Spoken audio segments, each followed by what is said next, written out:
Canal Escute Áudio Novel. Se inscreva. Novel Teoria Fanfic. Demon Slayer, Aventura Silenciosa, capítulo 121.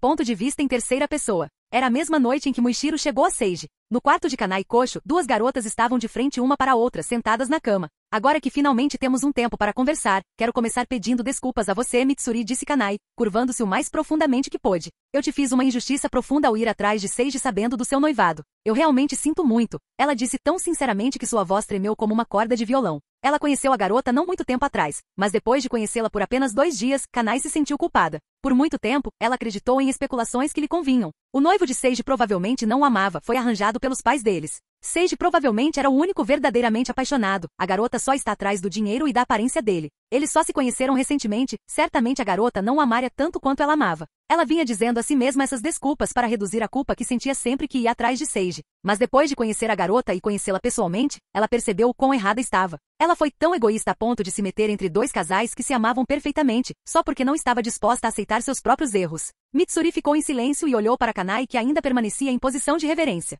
Ela ficou chateada quando soube disso, mas isso foi há muito tempo. Está tudo bem, ela disse, com uma voz gentil, eu entendo. Que melhor para entender o que Kanai estava passando do que Mitsuri? Ambas as garotas estavam apaixonadas e até mesmo pela mesma pessoa. Mitsuri estava bem ciente do que o amor fazia com uma pessoa. Como ele podia torná-la egoísta como ladrões e sacrificadora como santa? Quando o amor chega até você, ele se torna tudo. Ela se sentiu injustiçada, claro, e ela não gostou que alguém estivesse tentando tirar uma parte do que ela provavelmente mais amava no mundo. Mas, você o amou primeiro, não foi? Disse Mitsuri. Kanai sentiu sua respiração ir mais fundo em seu estômago em vez de sair de sua garganta. Sua mente brevemente reproduziu as memórias que ela tinha do passado, a época em que ela conheceu Seiji, a época em que eles lutaram juntos, a época em que ele trouxe para casa sua flor favorita e em troca ela consertou seu auri que foi rasgado de escalar uma montanha para buscar a dita flor. As memórias passaram tão rápido, mas tudo se encaixou naquele curto espaço de tempo. Ela não sabia como. Talvez porque todas aquelas memórias, anos no tempo, pudessem ser resumidas em um sentimento, uma emoção, uma palavra. Isso era felicidade. Ou amor. Eles são a mesma coisa, na verdade. Acho que sim, Kanai disse e endireitou as costas com um sorriso amargo, um sorriso ridículo.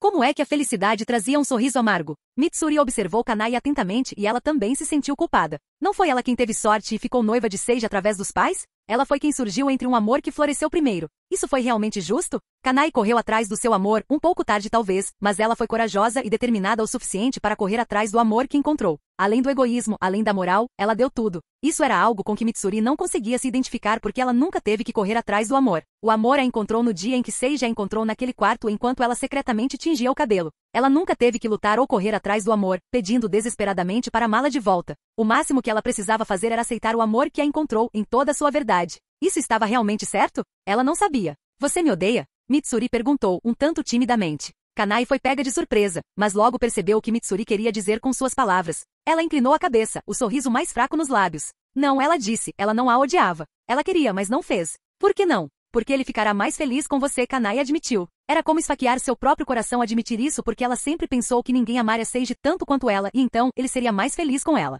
Mas isso foi provado errado nos últimos dias. Ela tinha testemunhado como eles eram juntos, Mitsuri e Seiji. Era quase como uma cena do livro romântico que ela costumava ler. Ela testemunhou como ele riu e ela riu. 2 sons se misturando em uma vibração melodiosa de alegria. O jeito como ele falou com ela, o jeito como ela respondeu. A mão dele, em uma busca constante para encontrá-la e ela derrete em cada abraço. Kanai pela primeira vez ficou feliz por ser cega. Porque ela sente que a cena pode matá-la se ela vir. Ela notou muito claramente, devido à sua cegueira, como a voz dele naturalmente se tornou mais suave, gentil e um pouco boba quando ele falou com Mitsuri. Foi uma mudança natural na frequência, manifestação de amor no som. Foi uma diferença gritante de como ele falou com ela, com a intenção de tentar impressionar. Olhe para mim, disse Kanai e se inclinou para trás para que Mitsuri pudesse vê-la completamente. Não tenho mais nada a oferecer, uma única lágrima saiu de um dos seus olhos. O outro olho não conseguia nem chorar. Provavelmente nunca mais serei a mesma, ela disse. Não consigo mais ver e não consigo mais aproveitar as maravilhas do mundo com ele. Meu corpo se recuperaria, mas não conseguiria lutar ao lado dele. O melhor que eu poderia fazer é ficar na cama e rezar, ter um sorriso no rosto e ser feliz, como eu deveria ser. Não tenho futuro para ele, só vou ouvir e ele só vai ver.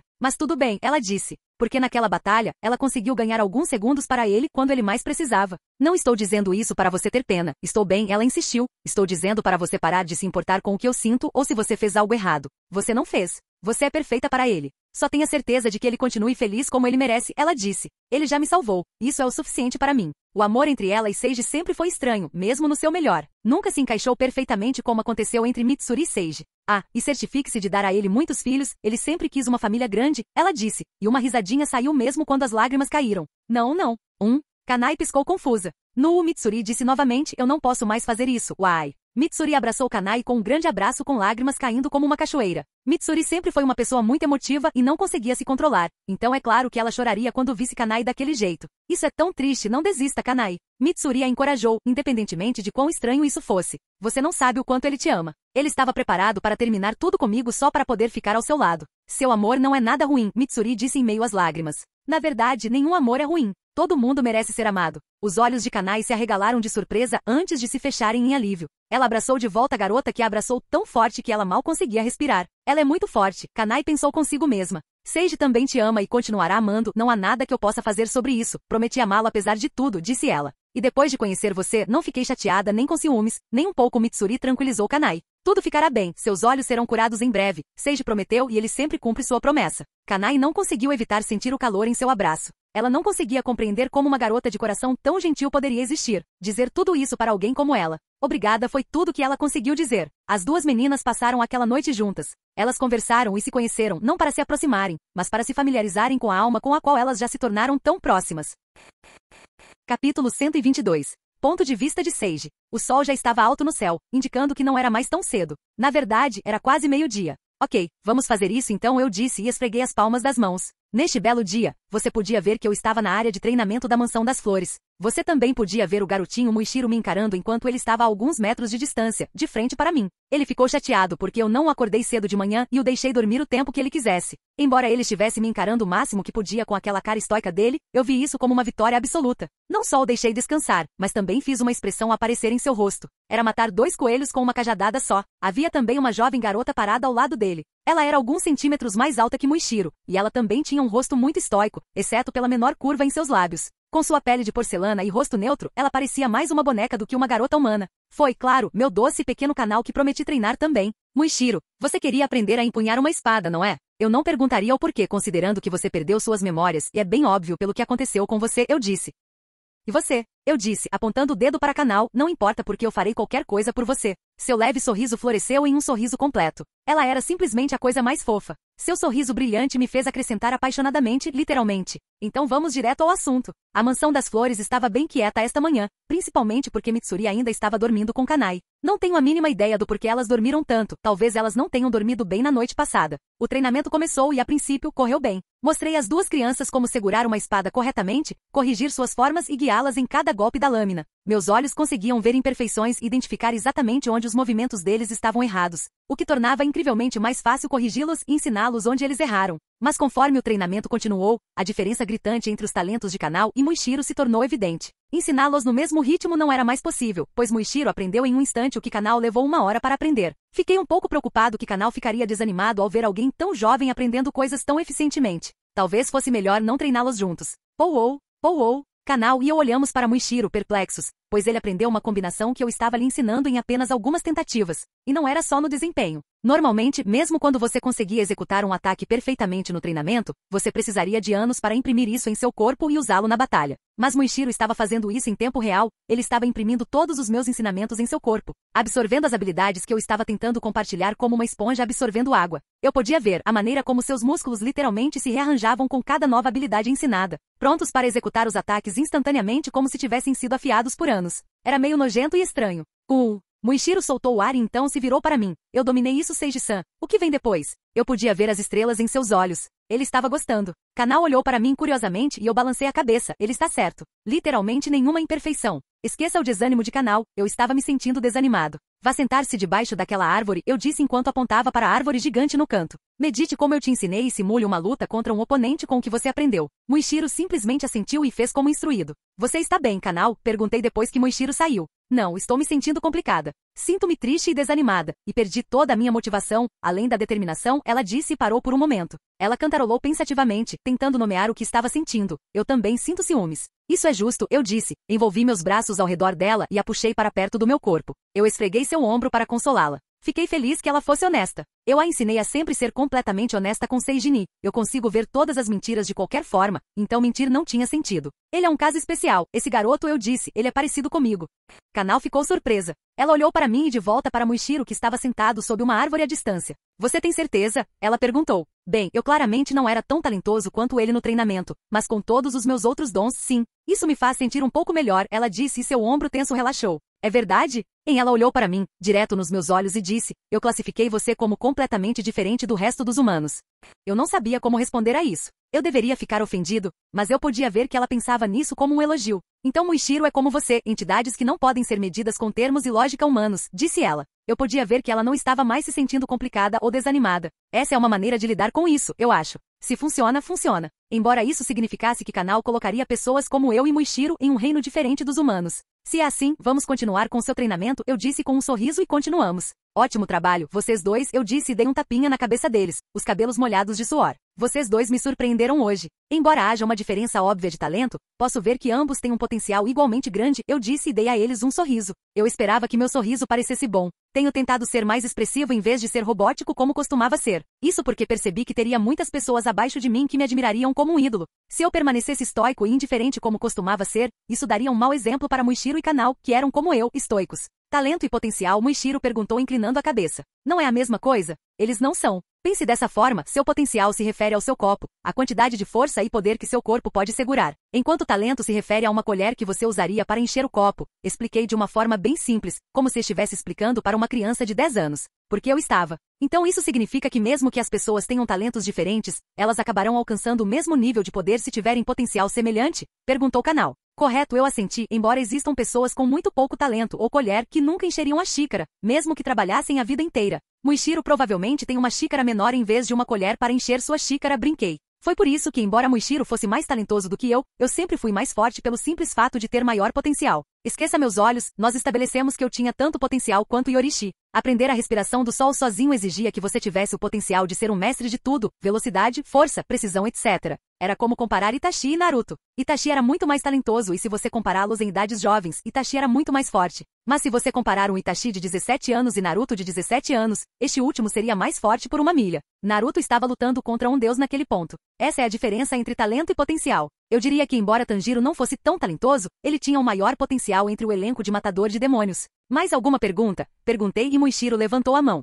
Sim. Você acha que tenho potencial para ser tão forte quanto você, Seiji-san? Muichiro perguntou seriamente. Não respondi imediatamente e pensei sobre isso. A resposta foi não, mas eu não queria dizer isso, mesmo eu não tendo tanta certeza, já que Muichiro tinha apenas 14 anos quando a história terminou. Então, quem sabe? A única coisa que eu sabia com certeza era que ele nunca me superaria enquanto fosse preciso. Vou te dizer uma coisa, eu consegui me tornar um Ashira depois de 1 mês e 3 semanas desde que me tornei um matador de demônios, eu disse. Tente vencer isso e você saberá a resposta. Muichiro assentiu seriamente com um brilho desafiador nos olhos. O progresso que fiz depois que me tornei um matador de demônios foi imenso. Eu tinha um talento que crescia rapidamente após cada batalha. Meus olhos me ajudavam a memorizar movimentos e copiar ataques. Eu era como Luffy, que é sempre mais forte, embora Zoro tenha treinado muito mais. Dessa forma, os talentos não são apenas diferentes em quantidade, mas também em tipo. Há pessoas que podem crescer rápido com treinamento, aquelas que crescem durante uma luta e aquelas que se fortalecem depois. Isso encerra nosso treinamento de hoje. Vão se limpar antes do jantar, eu disse, e ambos se curvaram para mim. Obrigado.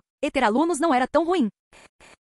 Capítulo 123. Ponto de vista de Seiji. Foi o fim do verão mais agitado da minha vida. Matei 2 luas superiores nesta temporada, reinventei e dominei a respiração solar, encontrei a família Kamado, afirmei meu relacionamento com Kanai e Mitsuri, formei uma aliança com Lady Tamayo, etc. Essas foram apenas algumas das coisas que aconteceram neste verão. Foi engraçado como tantos eventos puderam se acumular e acontecer no intervalo de uma curta temporada. Mas enquanto o calor do verão persistia e uma brisa calma de outono soprava, eu tinha esperança de que minha vida desaceleraria por um tempo. Eu só queria alguns meses de paz até meu eventual retorno à família Kamado, onde estaria esperando Muzan Kibutsujo e dar as caras. Eu tinha certeza de que não conseguiria acabar com tudo naquele momento, mas estava esperançoso. Não só isso, salvar a família Kamado era de grande importância para mim. Felizmente, o grande Buda ou qualquer que seja o Deus que estava lá em cima pareceu ouvir minhas preces. Os 2 meses seguintes passaram em paz e serenidade. Meus dias consistiam em treinar meus 2 novos pupilos, Muichiro e Kanao, enquanto eu também treinava a mim mesmo. Embora eu não pudesse mais melhorar muito, uma lâmina precisa de polimento constante para permanecer afiada. Mitsuri se juntava a nós quando estava fora de missão. Em outros dias, ela geralmente estava ocupada pegando missões como uma louca, determinada a subir de posto o mais rápido que pudesse e finalmente ficar no meu nível. Eu fiz o meu melhor para apoiá-la. Por outro lado, Kanai estava completamente curada de seu ferimento. Ela passava a maior parte dos dias vagando pela mansão, ajudando os pacientes de qualquer maneira que pudesse. Seu passatempo favorito, no entanto, era sentar na varanda com vista para o campo de treinamento e ouvir nosso treinamento. O pequeno suspiro de exaustão e o choque frequente do aço pareciam lhe trazer paz. Mitsuri e Kanai também estavam se dando excepcionalmente bem. Tão bem, na verdade, que eu ficava sem palavras sempre que as via se comportando como irmãs. O drama esperado de eu amar as duas também nunca ocorreu. As duas garotas pareciam ter chegado a um acordo secreto de alguma forma. Então, novamente, talvez não seja tão surpreendente. Mitsuri era o tipo de garota que era extremamente vulnerável a quem ela amava. Você sabe, ela é o tipo que continua com seu marido abusivo mesmo que ela soubesse muito bem que deveria ir embora. Ela ficaria só porque eu amava e esperava que ele mudasse algum dia. Se eu a traísse constantemente, ela reclamaria e até se rebelaria, mas nunca me deixaria. É por isso que me senti mais desprezível por fazer isso com ela. Ela é tão preciosa, deveria ser protegida para sempre. Depois, houve Kanai, que foi exposta a coisas como harém por sua camarada Teneg e era uma garota muito tradicional que achava que não era proibido para homens fortes terem mais de uma esposa. E finalmente, ambas eram garotas de bom coração, com quase nada além de bondade em seus corações. Elas encontrarem uma maneira pacífica de resolver o drama foi uma conclusão precipitada. Embora eu gostasse de fingir que minha aura pura fazia com que eles se dessem bem e aceitassem a ideia de eu ter 2 amantes, haha. Um evento notável que aconteceu durante o período desses 2 meses foi a reunião de Ashira. Pessoal, temos um novo Ashira, o próprio Ubuyashiki anunciou com um sorriso brilhante, feliz demais por ter outro monstro ao seu lado. Muishiro Tokito, o pilar da névoa, todos nós olhamos para o jovem garoto com menos de 10 anos e alcançando o mesmo nível que nós. Ele se tornou elegível para ser um Ashira ao matar 2 luas inferiores. Ele também é um aluno do Pilar do Sol Seiji Shiga e quebrou o recorde estabelecido por seu mestre ao se tornar um Ashira somente após 1 mês e meio de se tornar um matador de demônios, disse Ubuyashiki. Ótimo, o gênio fez um gênio. Eles estão se multiplicando, Sanemi resmungou baixinho. Este é um bom resultado para nós. Não entendo por que você está chateado, disse Jiu ao lado dele. Não estou chateado. Você é quem está pensando nisso esse tempo todo. Sanemi respondeu. Jiu imediatamente ficou deprimido novamente, sua cabeça pendendo para baixo. É porque outro se desviou do caminho da respiração da água e derivou uma nova respiração dele. Até meu Tsuguko continuou saindo para criar novos estilos. Ainda bem que eu não aceito nenhum aluno. Eu não gostaria de lidar com esse tipo de coisa, Sanemi disse e riu. Na verdade, ele não poderia aceitar alunos mesmo se quisesse. Sua personalidade afugentou todos os candidatos após uma reunião. Falando nisso, Sanemi disse e virou a cabeça para mim. Ei, cara de cicatriz. Você tem certeza de que ele é bom o suficiente para ser um Ashira? Senti uma marca na minha testa. Quão sem vergonha você tem que ser de provocar alguém por causa de uma cicatriz quando você mesmo está cheio de cicatrizes? Tenho certeza de que ele pode acabar com você agora mesmo, guloso respondi. Sanemi também criou uma marca de tique. Você está tentando me fazer lutar contra uma criança? De jeito nenhum eu vou me rebaixar a esse padrão, não importa o quanto você me provoque. 13 anos era quando você normalmente considerava alguém adulto e até elegível para casamento. Então, mesmo para os padrões tradicionais japoneses, Muishiro era apenas uma criança. A reunião de Ashira foi bem caótica, mas, de resto, o clima estava bom. Não só ganhamos um novo Ashira, mas as atividades demoníacas também estavam diminuindo rapidamente. Jantar da noite, Mansão das Flores? O demônio diz, se você não abaixar sua espada, eu vou matar essa mulher que foi gentil o suficiente para cozinhar arroz e peixe para você. Então eu não tive escolha a não ser abaixar minha arma. Então o demônio pegou minha espada pelo punho e jogou longe, onde eu não aguentaria mais, disse Mitsuri apaixonadamente. Todos nós, Mitsuri, Kanai, Kanao, Shinobu e eu estávamos na cozinha enquanto jantávamos. Mitsuri havia retornado de uma de suas missões e estava contando ansiosamente o que aconteceu. Já havia muitas tigelas vazias ao lado dela. Ela sempre comia muito, mas comia ainda mais depois das missões. Mas, felizmente, o demônio soltou a mulher e ela fugiu imediatamente. Mas então eu estava sozinha, sem uma arma para me defender, cercada pelo demônio e seus subordinados centopeias demoníacos, ela disse dramaticamente. Eu não gostava quando ela estava em perigo. Eu mal conseguia suportar quando ela recontava o que aconteceu. Às vezes, eu queria trancar todas as pessoas que eu amava no meu porão enquanto eu lutava contra o mundo sozinha. Mas, felizmente, a mulher era uma oi, animal mais duro, então ela deixou seu chicote no chão. Eu rapidamente peguei o chicote e comecei a lutar contra os demônios com ele, já que era a única arma que eu tinha e a centopeia tinha pele venenosa. Então eu não podia tocá-los. Nesse ponto, todos a ouviam com atenção arrebatada. Ela era uma grande contadora de histórias, seu puro entusiasmo carregava sua história. Ela era adorável. Mas então a magia aconteceu. O chicote parecia natural na minha mão. Era como se eu não estivesse usando uma arma, mas sim lutando com meu próprio corpo. Lutei contra os demônios por um longo tempo, já que não conseguia matá-los. Mas foi o suficiente para mantê-los longe de mim enquanto lentamente arrastava a luta para o lugar onde minha espada havia caído. Ela disse e todos nós demos um grito baixo. Durante o longo confronto, eu consegui inventar 3 formas de respiração completamente novas relacionadas ao chicote. Foi incrível. E depois que peguei minha espada de volta, eu consegui acabar com eles. Ela finalizou e todos nós batemos palmas. Entendo, então foi assim que ela aprendeu que é adepta ao uso de um chicote e pensei comigo mesmo. Fiquei feliz que ela seguiu o cânone, se não o fez, eu iria apresentar o chicote a ela depois que ela se tornasse uma Ashira. Isso é extraordinário, Mitsuri. Eu encontrei algo assim uma vez e tive que usar uma foice para lutar contra um demônio, já que minha espada quebrou na luta, Kanai acrescentou e também deu alguns conselhos. Ela tinha uma vasta experiência, ainda mais vasta que a minha, então ela estava ajudando Mitsuri o máximo que podia. Continuamos tendo conversas variadas enquanto jantávamos. Não pude deixar de olhar para eles com carinho enquanto tudo isso acontecia. Foi bom estar cercado por pessoas que amo. Essa foi a família que encontrei. Era tudo que eu esperava quando estava no fundo do desespero. Percebi naquele momento que não me sentia estrangeiro neste mundo. Eu sabia que pertencia aqui, entre eles. Eles me querem e precisam de mim. E ser necessário era toda a razão que um homem poderia precisar para continuar lutando. Naquela mesma noite, eu me ocupei rabiscando em um papel. Eu estava escrevendo uma carta e projetando uma nova espada para enviar a Tori na Vila dos Ferreiros. Era claro que era para Mitsuri. Eu estava projetando sua espada de chicote e dando detalhes vívidos para que ela pudesse ser feita. Então enviei Corvo para entregar minha carta. Uma semana depois. Aqui está, eu disse, entregando um presente para Mitsuri. O sol poente mal estava aparecendo no horizonte. Eu já tinha mandado Muishiro e Kanai para dentro para limpar, mas eu disse para Mitsuri ficar. O que é isso? Ela perguntou enquanto pegava o presente gigante. Seu rosto estava vermelho, mostrando sensibilidade sensual devido ao treinamento intenso e seu cabelo estava grudado na borda do rosto. Abra, eu disse. Ela abriu o presente e viu uma espada embainhada dentro. Era rosa, parecida com a espada dela no cânone, mas o formato era um pouco diferente, pois adicionei algumas coisas minhas. Uma nova espada. Ela exclamou em êxtase, embora não tivesse percebido que era diferente de uma espada comum. Era revelador que ela ficaria tão feliz e grata mesmo se eu tivesse lhe dado uma espada normal. Obrigada. Ela sorriu. Sua gratidão era avassaladora. Experimente, eu disse, e ela o fez depois de um aceno de cabeça. Ela puxou a espada da bainha lentamente e ficou chocada quando percebeu o formato de um chicote. Saiu curvado da bainha. Isto é. Ela me olhou interrogativamente, mas eu apenas sorri, deixando que ela descobrisse o que era sozinha. Eu a observei com um sorriso suave enquanto ela experimentava sua nova espada, acostumando-se a ela. Vi que ela parecia natural em sua mão, como se ela sempre tivesse sido destinada a usar aquele tipo de espada. No final, depois que ela terminou de tentar, ela deixou a espada cair no chão. Sua mão desistiu de segurar seu precioso presente porque ela queria segurar algo ainda mais valioso. Ela se jogou em mim, totalmente confiante na minha habilidade de pegá-la. Ela envolveu seus braços em volta da minha cintura enquanto cantava. Obrigado, obrigado, obrigado. Fico feliz que você tenha gostado, eu disse, segurando-a com força e beijando sua cabeça. Ela continuou me abraçando mesmo quando o momento passou. Depois de alguns minutos ou mais, não pude deixar de notar o calor do seu corpo, a maciez e o cheiro adorável do seu suor. O momento apaixonado se foi, deixando minha mente em busca de outro estímulo. E como qualquer homem quando minha primeira cabeça não estava ocupada, o trabalho imediatamente foi para minha segunda cabeça. Mitsuri, por outro lado, parecia não ter intenção de me deixar ir tão facilmente. Seus braços permaneceram firmes e ela me abraçou de uma forma que fizemos o máximo de contato. Os peitos dela também estavam esmagando contra meu corpo. Eu conseguia sentir o formato dele se pensasse nisso, até mesmo o pequeno feijão que lentamente ficava mais duro. Mitsuri, chamei, pois a situação estava saindo do controle. Olhei para baixo e vi um sorriso malicioso em seus lábios. Ela escondeu o rosto no meu corpo e empurrou o peito ainda mais forte no meu. Essa garota, pensei desamparadamente. Não era só eu, ela também estava me levando a pensar o que eu pensava. Ela estava ficando bem safada ultimamente. Se ela continuar assim, não vou me conter. Eu a abracei também. Dois poderiam jogar esse jogo. Eu, por exemplo, não me importava em ficar assim para sempre. Obrigado, chegou a minha vez. Para quê? Ela perguntou depois de um momento de silêncio. Por me amar, eu disse, apesar de todas as minhas deficiências, apesar de todas as minhas falhas. O fato de eu ter outra amante e meu trabalho colocá-la em risco era apenas uma das poucas falhas que eu tinha. Ela soltou um som que era uma mistura estranha de soluço e risada. Menino bobo.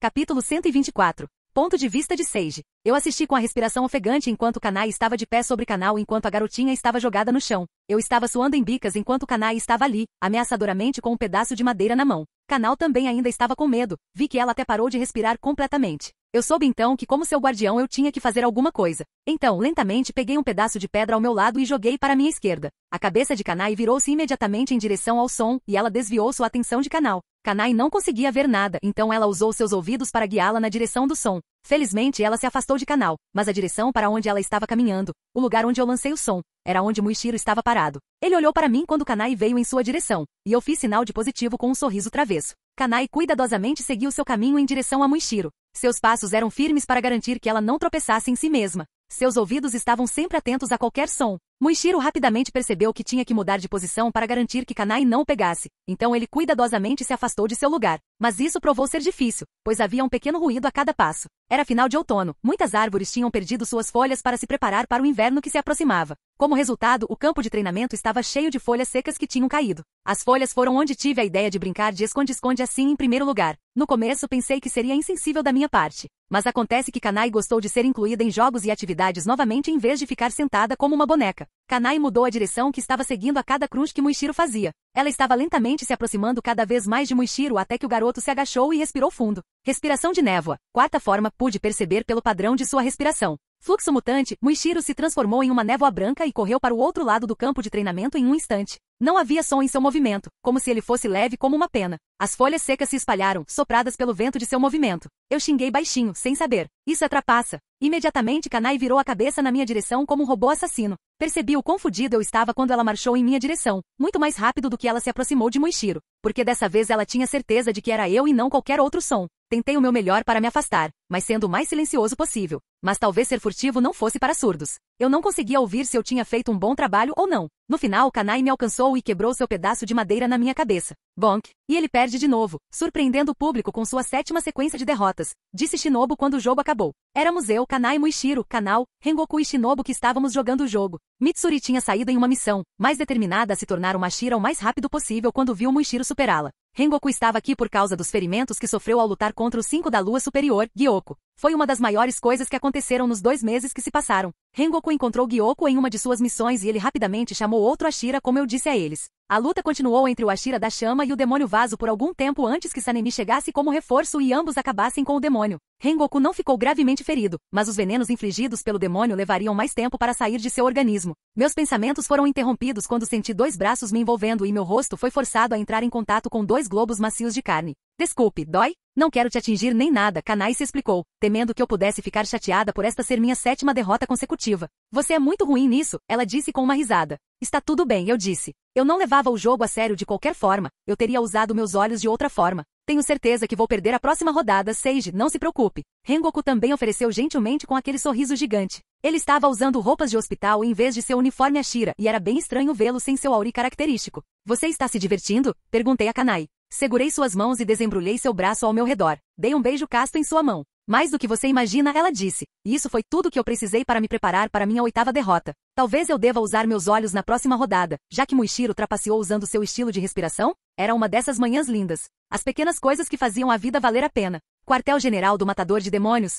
Na reunião Ashira de outono, você podia sentir uma energia positiva no ar. Cada Ashira não conseguia evitar o pequeno sorriso em seus rostos. Havia muitas coisas para ficar feliz neste mês, não houve nenhuma baixa na esquadrão de caçadores de demônios, e as atividades dos demônios despencaram, com cada nova lua inferior sendo morta como moscas. E havia o fato de que teríamos uma nova Ashira e uma lua superior foi derrubada no mesmo mês. A guerra estava lentamente indo em favor dos humanos. Era tudo que nós, caçadores, podíamos esperar e mais. Até o Bueshiki parecia ter ficado mais jovem. Eu podia ver claramente como ele estava cheio da vitalidade única de um vencedor. Temos um novo Ashira conosco hoje, começou o Bueshiki. Sua esposa o apoiou em uma posição sentada e ele olhou para nós com seus olhos brancos cegos. Acabamos de ter um novo Ashira na última reunião de Ashira, então este é um momento inacreditável. Mas o que é ainda mais surpreendente é que tenho 2 Ashiras para apresentar esta manhã. Parecia surreal até para mim que conhecia a história. De outra perspectiva, pareceria que a qualificação para ser um Ashira foi diminuída em favor da quantidade. Mas eu sabia que não era. Era só que os talentos estavam surgindo, como se o mundo estivesse preparando os humanos para a guerra iminente. E o aumento nas atividades demoníacas tivesse dado oportunidade para os ditos talentos. Todos os Ashiras compareceram à reunião.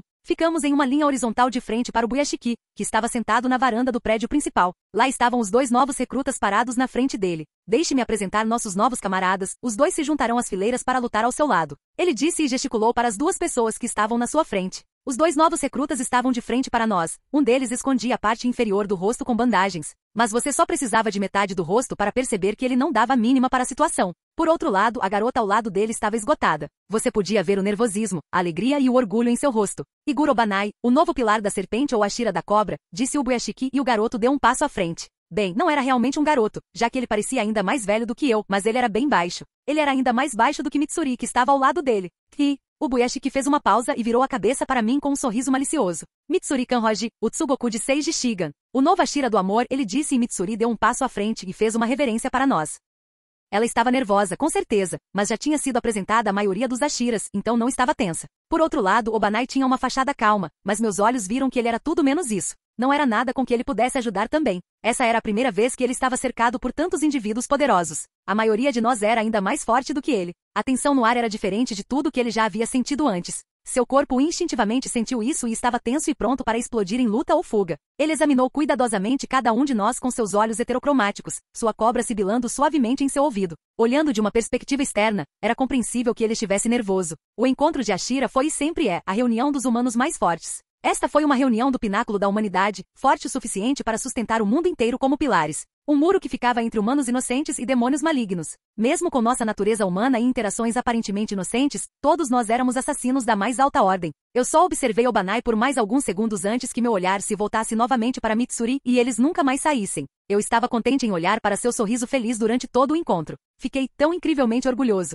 ainda mais do que quando Muishiro se tornou um Ashira. Era difícil sentir orgulho quando ele fazia isso tão facilmente e sem esforço. Mas Mitsuri, eu vi seus esforços e o trabalho duro que ela colocou para chegar onde está agora. Tik, o que você está olhando? Sanemi gritou bruscamente quando Obanai o observou, talvez um pouco de perto demais. Eu cometi o mesmo erro com Tengen antes. Ninguém gostava de ser observado muito de perto, especialmente quando era o tipo de observação que buscava fraquezas ou uma maneira de vencê-las. Éramos todos guerreiros experientes, podíamos sentir isso. Obanai se recusou a desviar o olhar e travou uma encarada com Sanemi. Ele nunca mudou, sempre provocando os novatos. Respiração de serpente? Isso é mesmo uma coisa real? Sanemi perguntou. Eu podia ver que era uma pergunta normal, mas seu rosto a fez maldosa. Era como um insulto agora. E como diabos isso surgiu da respiração da água? Ele olhou de soslaio para Jiu.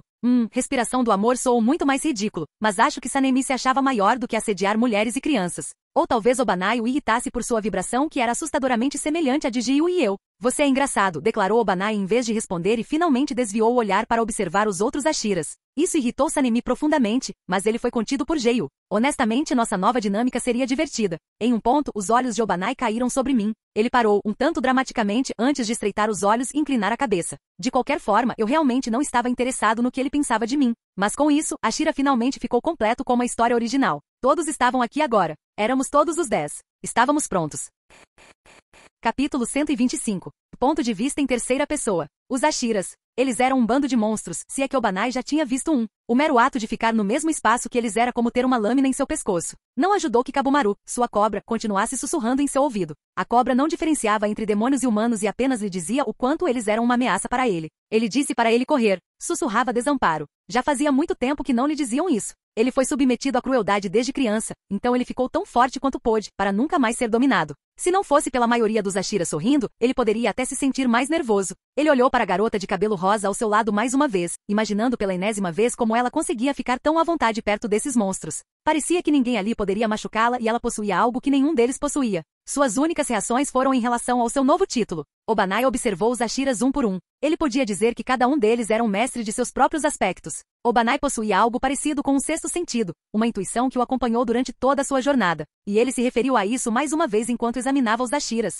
Seus olhos caíram primeiro no maior homem, uma montanha vestida de humano. Obanai não conseguia nem imaginar movê-lo. Tão poderoso era o Ashira cego. Sua presença era gigante, quase avassaladora. Parecia pressionar todos os presentes, mesmo sem qualquer intenção de fazê-lo. Obanai parecia ser o único afetado, pois os outros estavam acostumados a isso. Ele era como uma montanha que você não podia ignorar. A única maneira de lidar com ele parecia ser encontrar um caminho ao redor dele. Não havia como movê-lo ou passar por ele. Obanai notou antes de olhar para a criança ao lado do gigante. A altura deles por si só era comicamente diferente. Obanai o teria confundido com o filho de um dos Ashiras se não fosse pelo uniforme da criança que mostrava sua patente. Obanai não conseguia sentir muito do garoto, e isso era preocupante. A presença do garoto era leve e flutuante, como se a realidade estivesse em uma decisão perpétua sobre se ele existia ou não. Era como se ele estivesse olhando para uma névoa, algo que ele não podia tocar, mas que precisava ter cuidado porque poderia se perder nela. O próximo Ashira foi, em uma palavra, intenso. O homem sorridente exalava uma aura poderosa que parecia queimar o ar ao seu redor. Ele era como uma fogueira no inverno mais frio. Podia aquecê-lo ou queimá-lo e era, em última análise, perigoso. Um espírito de luta inabalável resumia sua presença. O próximo Ashira era alguém com quem Obanai estava familiarizado, Jiu. Era o Ashira da água e, como sempre, ele emitia a sensação de um oceano calmo. Sempre havia um olhar afiado em seus olhos. Em sua profundidade havia uma extensão infinita que fazia você se sentir eternamente pequeno. O homem ao lado dele, por outro lado, estava tudo menos calmo. O Ashira com cicatrizes cobrindo seu corpo parecia exatamente como ele se sentia. Ele era caótico e tinha suportado inúmeras batalhas que testaram sua tempestade. Ele era como um tornado rodopiante, uma tempestade adormecida. A próxima era uma mulher e Obanai estava feliz em dizer que ela era a fraqueza entre eles. Ela tinha um sorriso como máscara e Kabumaru podia sentir o cheiro de veneno potente nela. Isso o avisou para ficar longe da mulher. Os olhos de Obanai viajaram para o homem construído como uma parede ao lado da mulher. O cara flexionou seus bíceps e deu uma piscadela brilhante para ele. Ele era, provavelmente, o mais perigoso entre eles. Não porque ele era o mais forte, mas porque ele parecia o mais disposto a matar. Se os outros eram uma espada afiada em uma bainha, ele era uma espada que estava desembainhada e no meio do balanço. Sua presença disse a Obanai que não seria preciso muito para matá-lo. Fora isso, sua amiga cobra disse a ele que o homem era irritante. Ele era barulhento e liberava vibrações desagradáveis. E finalmente, Obanai observou o último Ashira. Aquele que lhe causou um arrepio na espinha quando aqueles olhos roxos o olharam.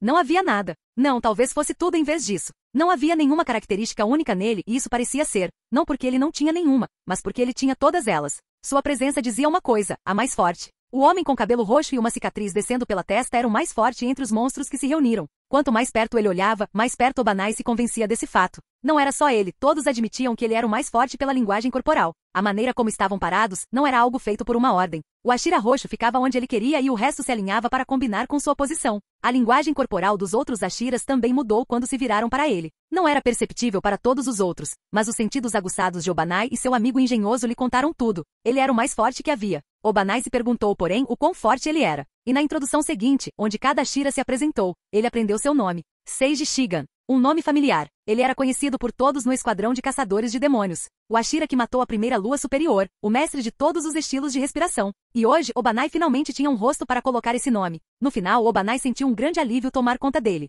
Eles eram camaradas agora. Todos esses monstros iriam trabalhar juntos para lutar contra as criaturas que ele odiou por toda a sua vida. Os demônios estavam prestes a ter um despertar cruel. Obanai ficou feliz. Ponto de vista de Seiji. Acho que ele se apaixonou por você, Tenjin sussurrou em meus ouvidos enquanto Obanai continuava me encarando, perdido em seus próprios pensamentos. Pelo tempo infinito Tenjin, eu sou surdo, eu disse com um suspiro. Faz quantos anos? O Ashira do som ainda se recusava a reconhecer minha surdez. Nunca te impedi de me ouvir, disse Teneg, afastando o rosto do meu ouvido e cruzando os braços musculosos sob o peito. Ele estava certo. Eu praticamente não tive problemas, exceto por apenas conseguir saber o que as pessoas que eu via estavam dizendo. Eventualmente, Obanai desviou o olhar de mim e o juramento cerimonial começou. Foi como sempre, onde o Buyashiki fez perguntas como se eles estavam preparados para proteger e ser o pilar do esquadrão de caçadores de demônios, blá blá blá. Era quase repetitivo demais para mim, mas para o novo Ashiras, pude ver que era um momento mágico. Depois que o juramento foi feito, tivemos uma introdução. Nós nos apresentamos aos recém-chegados, um por um. Nós dissemos nossos nomes e anexamos títulos depois disso. Nós os recebemos com graça. Eu, por exemplo, estava tentando o meu melhor para ser legal com Obanai, não importando os sentimentos mistos que eu tinha por ele. Geiyu também estava feliz em ver seu Tsugoku anterior novamente, enquanto Sanemi estava tentando o seu melhor para não atacá-lo. A verdadeira reunião Ashira começou depois de alguns minutos. Os recém-chegados foram incluídos na reunião imediatamente. Não havia classificação oficial entre os Ashira, mas Jimoei era o líder não falado, então ele começou a reunião. Ele era o mais velho e experiente entre nós. O fato de ele passar uma aura séria de irmão mais velho também era um fator. Deve ter a ver com os órfãos que ele costumava cuidar. A reunião foi melhor do que o normal e terminamos tudo rapidamente. O principal assunto da discussão foram as atividades demoníacas e a recente lua superior que foi morta. Sanemi e Rengoku receberam os elogios e créditos que mereciam enquanto compartilhavam o que aconteceu durante a luta e o que aprenderam com isso. Não foi uma batalha intensa, nada digno de nota, como Sanemi disse. Gyoko era um demônio bastante fraco que Muishiro, que foi pego de surpresa, não teve problemas em matar sozinho. Contra dois Ashiras que sabiam o que esperar dele, Gyoko não teve chance. De qualquer forma, foi uma conquista incrível. Devemos esperar um aumento em suas atividades, disse o Buyashiki. Esta foi a terceira vez que uma lua superior foi morta e estávamos mais acostumados a lidar com as consequências. Normalmente, as atividades demoníacas aumentavam após a queda de cada lua superior. A princípio, pensamos que era o rei demônio ficando bravo e ordenando que seus demônios ficassem selvagens como uma forma de vingança, mas percebemos que não era só isso. Os demônios competiriam pela posição vaga deixada pela lua superior caída. Isso leva demônios ambiciosos com grande poder a correr riscos e atacar humanos, até mesmo matadores de demônios, para impressionar o Lorde Demônio. Geralmente era uma situação bem confusa. Então, para lidar com isso, cada Ashira recebeu um novo território que deveria proteger. Não haverá missões para nós por um tempo para manter todos seguros. Já éramos 10 em número e cada Ashira guardando um território era mais efetivo do que nunca. Um Ashira agora tinha a quantidade certa de território que podia manter. Aproveitei a oportunidade para levantar a mão e exigir de qual parte do território eu queria cuidar. Meu pedido não foi negado e fui designado para a região de Gifu. Era uma região montanhosa com vilas remotas. Normalmente era melhor me designar para regiões populosas, mas como era meu pedido não fui negado. E por que pedi para ser designado para esta região? A resposta era óbvia. Era a região onde a família Kamado vivia. Eu deveria passar o inverno com eles e esperar Muzan chegar. A região de Gifu. É bem longe da província de Kazusa, disse Mitsuri quase choramingando. A província de Kazusa ficava perto de Tóquio e era o território ao qual ela foi designada. Estamos morando na mansão das borboletas que mudou recentemente porque Shinobu é o líder, há 4 meses, então essa distância foi uma reviravolta horrível. Bem, eu disse, você tem um dever agora, como uma Shira. Mas não se preocupe, nos encontraremos novamente no ano novo e se tudo correr bem, não teremos que nos separar mais. Eu dei a ela um sorriso tranquilizador, que ela retribuiu com um sorriso esperançoso. No máximo, em 1 ou 2 anos, eu teria acabado com Muzan Kibutsuji e eliminado todos os demônios. A reunião chegou ao fim pouco depois, mas não saímos da sede. Em vez disso, todos nós ficamos para o jantar enquanto celebrávamos por um momento, os novos Ashiras e a nova esperança. Canal Escute Áudio Novel. Capítulo 126. Ponto de vista de Seiji. Então foi assim, Kanai sussurrou suavemente enquanto seus dedos delicados percorriam meu couro cabeludo, massageando suavemente minha cabeça. Estou feliz por Mitsuri, ela merece ser uma Shira, ela trabalhou duro por cada grama do peso que esse título carrega. Elogiou Kanai ao ver Mitsuri trabalhar duro por 4 meses. Nós dois estávamos na pequena varanda com vista para o jardim da mansão das borboletas. O sol prateado estava no céu, sua luz suave iluminava timidamente o mundo, mas nenhum de nós precisava da luz. Ela estava sentada no futon, suas pernas balançando na plataforma, mas sem tocar o chão. Por outro lado, eu estava deitado no futon, minha cabeça apoiada no colo dela. Suas coxas flexíveis eram os segundos melhores travesseiros do mundo, o primeiro, obviamente, eram os peitos. O cheiro natural do seu corpo era perfume para o meu nariz, seu toque mágico acalmava cada pedaço de cansaço do meu corpo, liberando nós de exaustão no meu espírito. Uma coisa sobre Kanai que ninguém conseguia replicar era a paz e o descanso que eu encontrava em seu abraço. A presença dela quase me fez esquecer que eu estava em um mundo infestado por demônios sanguinários. Tudo era tão relaxante e sereno quando eu estava ao lado dela. Os dedos dela gentilmente provocaram meus lóbulos, trazendo uma sensação desconhecida aos meus ouvidos. Parecia que naquele momento eu podia ouvir o toque dela. O que mais? O que você acha do outro novo membro? Obanai era? Ela me perguntou, mas eu estava fechando os olhos e focando apenas na sensação agradável do toque dela, então não vi. Estávamos falando sobre a reunião Ashira que aconteceu hoje. Eu deveria informá-la sobre o que aconteceu, mas aqui estava eu, incapaz de responder devido a estar tão relaxado. Mitsuri já estava dormindo em seu próprio quarto. De alguma forma, Rengoku a convenceu a beber sake para comemorar sua promoção. Então ela estava bêbada e adormeceu depois que a dupla terminou toda a comida do banquete. Eu tive que carregá-la para casa porque ela estava estupidamente bêbada. Ela não bebia, então não sabia como se segurar. Não vá cochilar, senhor, eu quero saber mais, disse Kanai e abriu minhas pálpebras para que eu pudesse olhar para ela. Como foi o outro recém-chegado? Ela perguntou. Ele estava bem, eu disse, me acalmando enquanto pensava no que mais acrescentar. Honestamente, eu nunca pensei muito sobre isso. Ele era um Ashira na história original, então eu não estava pensando se ele era digno ou uma boa adição às fileiras como os outros Ashiras faziam, ou que Kanai esperava que eu pensasse. Eu só sabia que ele era a pessoa certa para ser um Ashira. Ele tem o meu ódio, habilidades semelhantes às de Gio e a atitude de Sanemi, eu disse, descrevendo Obanai. Uau, essa é uma combinação estranha, Kanai cantarolou. Eu disse. Meus pensamentos permaneceram na Ashira da cobra desde que ela o mencionou. Eu me perguntei se ele ficaria bravo se soubesse da possibilidade de que ele poderia estar com Mitsuri, uma possibilidade que eu roubei dele. Eu estava basicamente dando um fora nele, embora ele não soubesse. Essa foi uma das questões com as quais lutei por mais tempo no meu relacionamento com Mitsuri. Eu sempre tive a sensação de que a estava afastando do amor verdadeiro que ela deveria compartilhar com Obanai, enquanto amar Kanai não me dava nem a menor culpa. Parecia mais natural, como se o destino estivesse do meu lado se eu a amasse. Mas eu já tinha superado isso há muito tempo. A própria Mitsuri me ajudou a superar esse problema. Por que você me ama, Kanai? Perguntei de repente, pois minha mente estava no tópico romance. Era uma pergunta genérica que já foi feita inúmeras vezes entre casais, mas eu sabia como ela me amava. Ela se apaixonou por mim lentamente durante o tempo que passamos juntos e ela se apaixonou completamente por mim, porque eu sempre estava lá para ela. Sempre que ela precisava de mim. O que eu queria saber era por que ela decidiu seguir esse sentimento, mesmo tendo muitas oportunidades de parar. Por que ela lutou por isso, apesar de ser mais fácil esquecer? Eu não percebi até que eu tinha me apaixonado completamente por você. E naquele ponto, eu não sabia mais como viver sem te amar, ela disse. A vida tinha se tornado sobre te amar. Você era uma parte da minha vida agora, uma que não podia ser substituída ou descartada. Foi por acaso? Perguntei, bancando o advogado do diabo. Foi por acaso que respiramos? Ela perguntou em resposta e eu pensei sobre a pergunta. Você não tinha memória ou intenção quando respirou pela primeira vez. Mas quando percebeu que estava respirando, isso se tornou tão vital para sua vida que se parasse, teria morrido. No entanto, não foi por acidente que você respira, era para ser. Uma pergunta feita para uma boa resposta. Essa foi a primeira vez. Às vezes, invejo sua mente rápida. E você? Ela me perguntou de volta. Por que você decidiu me amar e colocar em risco o que já tinha com Mitsuri? Foi pena. Ela ficou um pouco quieta quando perguntou isso, como se tivesse medo da própria pergunta. Você me amou antes mesmo de eu recuperar meu coração, comecei. Sempre nutri ódio por mim mesmo desde aquele dia em que o demônio matou minha família. Eu tinha esquecido como era amar a mim mesmo. Mas continuei seguindo em frente somente com esperança. Esperança de que encontraria outro amor e outra família. Eu disse e minha mão pegou a mão dela e a segurou gentilmente.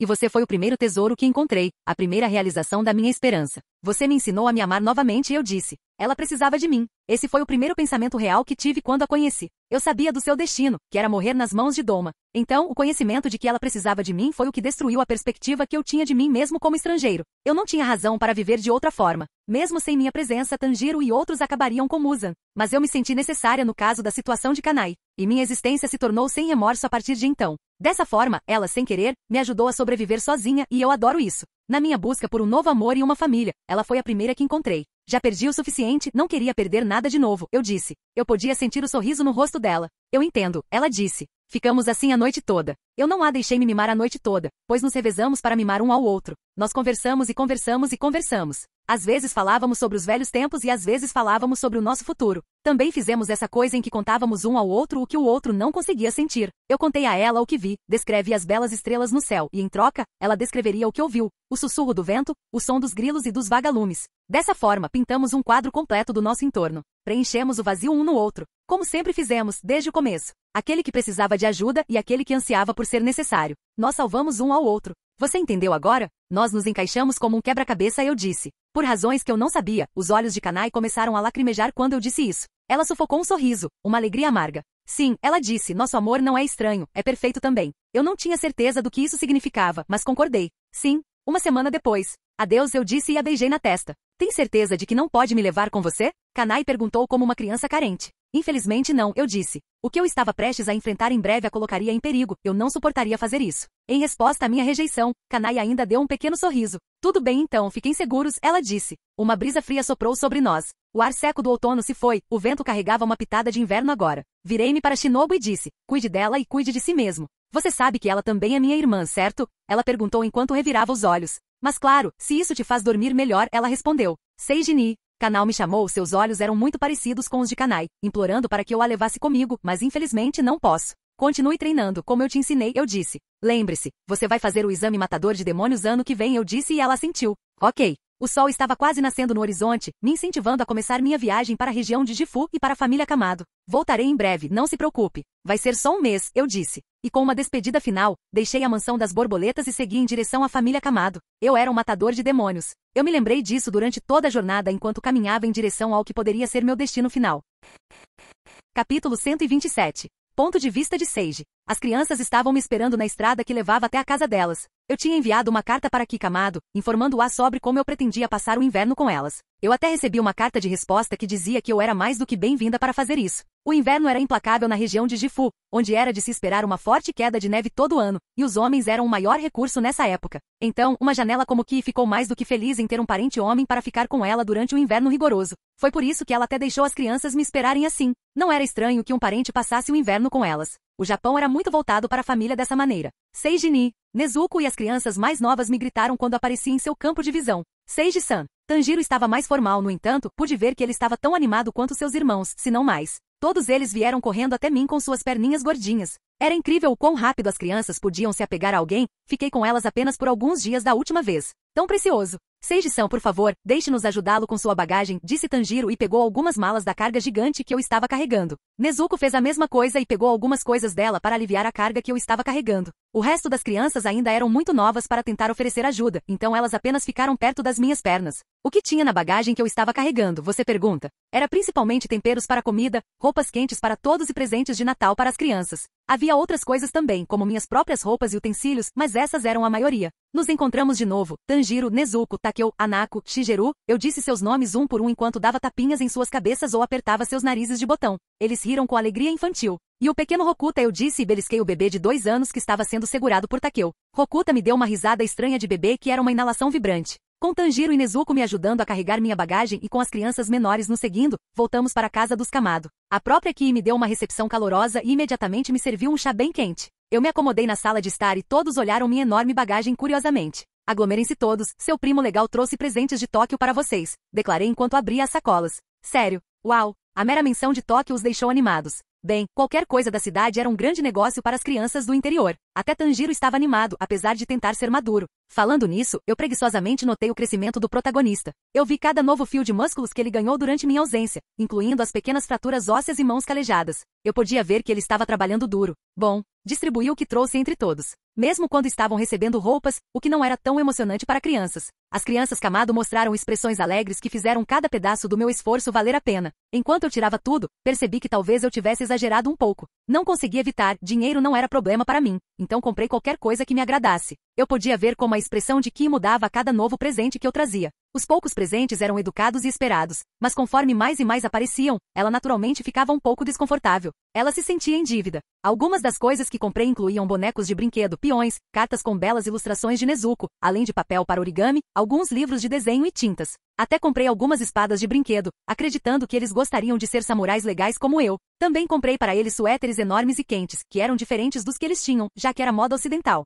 Você não precisava comprar tudo isso, Seiji-san, é demais, disse Ki nervosamente enquanto olhava para as crianças que estavam entretidas com seus próprios presentes. Por favor, Ki, deixe-me fazer isso. Você não precisa se sentir desconfortável, eu disse, acalmando sua preocupação. Ainda assim, ela não conseguia aliviar sua expressão com todos os presentes. Outros podem até suspeitar que eu estava indo atrás da Mil gostosa e solitária com todos os esforços que eu coloquei. Então deixei minha intenção clara, ou melhor, menti. Desde que minha mãe faleceu, você e seus filhos são a única família que me resta. As coisas podem ficar bem solitárias, eu disse. Fazer isso me deixa tão feliz quanto eles, eu disse e deixei que ela refletisse sobre minhas palavras. Eu entendo, ela disse, se for assim, por favor, permita-me expressar minha mais sincera gratidão. Eu sorri de volta. Falando nisso, eu não trouxe coisas só para as crianças. Eu tenho coisas para você também, eu disse e voltei para minha bolsa para pegar as coisas que eu tinha comprado para ela. Não era mentira quando eu disse que fazer isso me faz sentir bem. Eu me sinto como samurai santa. E assim, meus dias com a família Kamado começaram mais uma vez. Dessa vez, eu ficaria com eles por um mês ou mais. O que você está fazendo? Perguntei numa manhã fria. Era madrugada e o sol ainda nem tinha nascido. A essa hora do dia, o clima estava particularmente frio. O chão estava molhado com um pouco de neve em pó aqui e ali. No entanto, naquela manhã, quando um ser humano normal estaria com pelo menos 5 camadas de roupa debaixo de um cobertor, vi Tanjiro se preparando para sair com uma jaqueta nova que eu lhe dei e uma cesta de carvão nas costas. Ah, Seiji-san, desculpe por ter te acordado. Tanjiro abaixou a cabeça e se desculpou rapidamente. Idiota, você não pode me acordar, eu sou surdo, eu disse. Ah, certo. Eu geralmente estava acordado a essa hora para assistir ao nascer do sol. Eu amava o nascer e o pôr do sol. Eles eram uma das coisas mais bonitas do mundo. Então, geralmente, eu acordo a essa hora todos os dias para testemunhar isso. Então, se eu quisesse, eu voltaria a dormir novamente. Eu geralmente nunca saio da cama, pois eu podia ver através das paredes Andira e o nascer do sol. Então, o que você está fazendo? Perguntei novamente. Estou indo para a vila próxima para vender o carvão. É o negócio da nossa família na vila, ele disse. Eu cantarolei. Você não deveria fazer isso, volte para dentro. Sinto muito, mas não posso fazer isso, Seiji-san. O inverno é quando temos mais clientes. Tenho que vendê-lo, senão todo o nosso trabalho duro durante o verão e o outono será desperdiçado, ele me respondeu. Então eu compro, eu disse, dando de ombros. Tanjiro piscou, não, eu não posso deixar você fazer isso. Se você quiser, você pode levar para casa o quanto você precisar de graça. Não, vou comprar tudo, eu disse. HHH. Tanjiro engasgou, sério? Você tem certeza? Eu sorri sim, tenho certeza. Então volte para dentro, vamos usá-los para fazer um aquecedor, eu disse e gesticulei para ele voltar para dentro. Além disso, eu uso melhor seu tempo do que você saindo por aí vendendo carvão, eu disse. Preciso treiná-lo para o futuro deste mundo. Muito obrigado. Tanjiro disse e fez uma reverência em ângulo reto, mas eu já tinha virado as costas e não vi. E eu preciso vê-lo porque ele correu para dentro e fez a mesma coisa novamente, mas na minha frente. Chega disso. Não precisa agir como um estranho para mim, eu disse. Onde está seu aquecedor? Você tem Ibashi, certo? Sim, vou tirá-lo imediatamente. Mais tarde naquele dia. Não acredito que vocês não têm kotatsu, eu disse incrédula enquanto trabalhava no meio da sala de estar, onde a mesa estava colocada anteriormente. Como vocês passam pelo inverno anterior? Com esperanças e sonhos, eu disse mais para mim mesmo, porque eu não conseguia ouvir o que eles estavam me respondendo, pois eu estava ocupado com meu trabalho. Acho que você já deve ter visto em outros animes, mas um kotatsu era uma mesa de madeira coberta com um cobertor. Você coloca uma fonte de calor sob a mesa e prende o calor com o cobertor. As famílias se reuniam e sentavam ao lado do kotatsu e passavam o inverno juntas. Mas por alguma razão, os Kamados não tinham isso. Eu achava que toda a família japonesa tinha isso. E agora aqui estava eu, fazendo um kotatsu para eles. Tanjiro e Ki estavam do meu lado, ansiosos para me ajudar enquanto eu montava. Meu marido costumava fazer um para nós. Mas desde que ele ficou doente, ele não conseguiu mais fazer tal coisa e era impossível para mim manter um kotatsu enquanto tinha todas as crianças. Ki explicou em meus ouvidos mortos. Eu conseguia entender isso. Um kotatsu precisava de manutenção constante, já que, diferentemente das máquinas modernas, esta usava carvão para o aquecimento. Você poderia facilmente queimar algo se não tomasse cuidado. Não foi muito difícil montar o kotatsu e terminei com facilidade.